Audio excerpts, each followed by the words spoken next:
Hi, this is Sarit Switzer, and welcome to the It Is Taught podcast, a podcast devoted to the teachings of Rabbi Shneur Zalman of Liadi as recorded in his most famous work, the Tanya.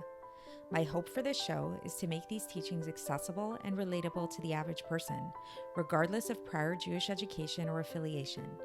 The episodes follow the prescribed daily study portions and are meant to serve as practical lessons in how to live your life as your true self and develop an authentic and powerful relationship with your Creator.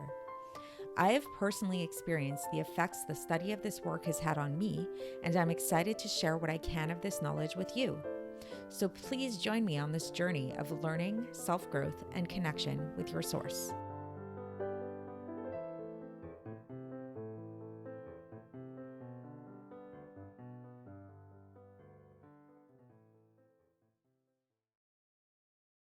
Hi, we've made it to episode 13, and this is the first of Teves in a leap year. It's the last day of Hanukkah this year, so happy Hanukkah. I hope you had a nice one. And so today's topic is going to be really interesting. We are continuing chapter 4 of the Tanya, and we're going to be talking a little bit more about those soul garments that we talked about, the thought, speech, and action.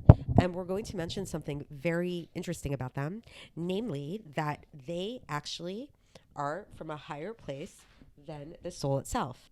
So that seems kind of strange, if you think about it. Like, it's like, if you just think about physical clothing, you have a person that wears clothing.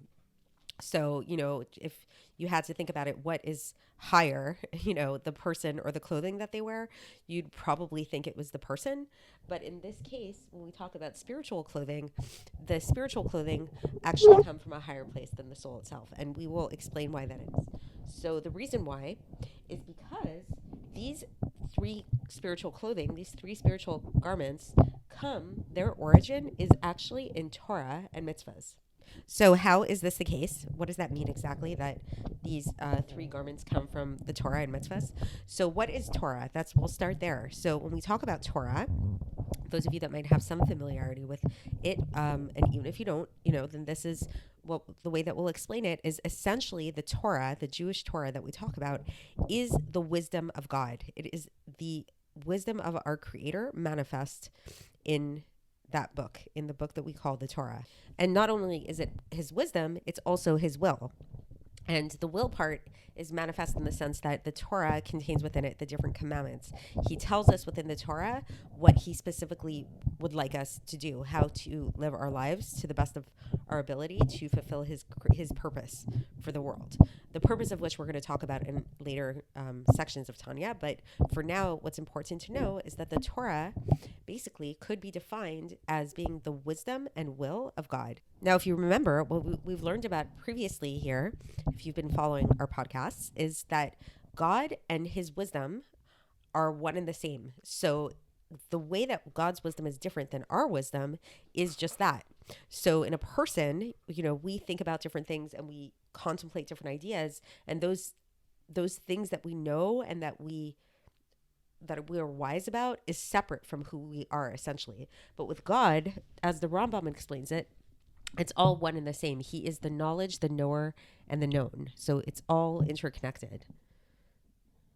And not only that, but God, being who God is totally unfathomable. He's totally, totally beyond any type of understanding. No matter how much we try to understand God, we're never going to really grasp God. It's beyond our human understanding. However, there is a phrase in Megillah, in the Gemara, in Megillah 31a, that says, in the place that you find his greatness, God's greatness, you will also find his humility.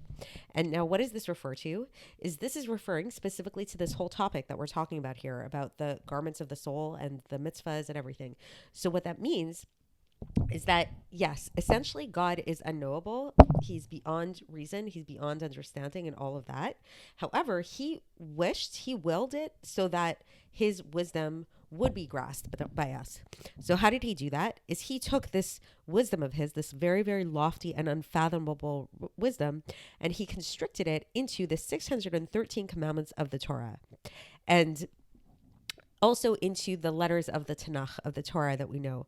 So when we say, that the Torah and the mitzvahs are the wisdom of God, they are, but they're the way that he constricted it in a way to give us access to it in order for us to have some type of way to access it. And now, so here we're starting to get a little bit of a hint at that he starts talking about why it is that the garments of the soul are so lofty. Because if we say that the garments of the soul stem from the Torah, from this lofty wisdom of God, we can understand how that means that they really, really stem from God himself. So they really do come from a very lofty place. So that's it for today. It's pretty short. In the next episode tomorrow, we're going to continue to explore a little bit more about what the Torah is and a little bit more about the garments. And so for today, just a quick recap. What we learned is we said that the Alter Rebbe stated that the garments of the soul, the thought, speech, and action actually could come from a place that's higher than the soul itself. Interestingly enough, and as much as that, might seem counterintuitive. And then we talked about how the source of the garments of the soul, which is Torah, is a reflection of God's wisdom. And when we say God's wisdom, God being God and him being one with his wisdom, is totally unfathomable and outside of human comprehension.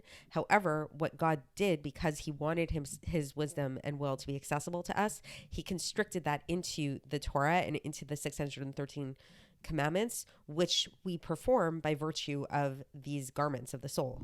So that's it for today, and I'll speak to you tomorrow. Thanks for listening to the It Is Taught podcast, hosted by Sarit Switzer. This podcast is dedicated in loving memory of my maternal grandfather, Avraham Yitzchak ben Binyamin HaKohen of blessed memory. Music by Shoshana.